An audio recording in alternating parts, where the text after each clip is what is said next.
Eto guys, tingnan nyo ha. Pulsuhang tiro sa dos. Tiro sa dos ha. Pahanda para sa tres. Tingnan natin guys. Napakahirap nito. Ano. Kinanon lang yun. Grabihay talaga. So eto guys, tiro sa tres. Pwede na ditong stop ball na lang yan.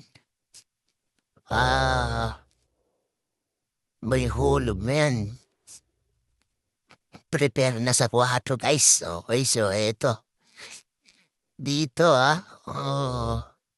tira sa 4. Pinaikot pa para pabor. Grabe naman to guys. Okay. So dito tiro 5. Nakalawit na sa butas. Uuntugin na lang yan. Okay. So dito kahit saan magpunta yung pamato niyan guys. So ito nga. Napakapal yung tira natin Dumikit yung pamato. Tapos ang hirap tirahin ito guys.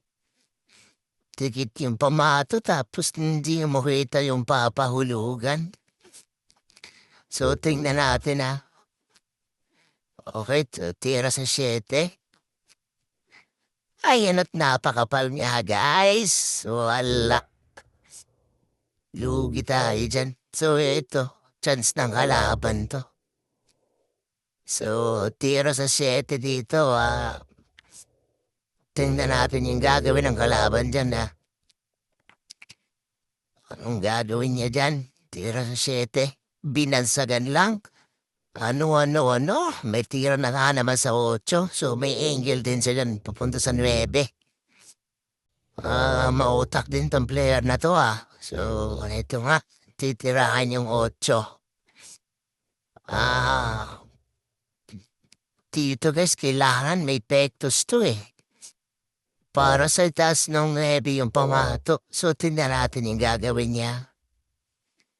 Dito. Ano. Nilaksan na lang para matampal lang konti guys. Pwede na rin, ganda nun. So, dito nga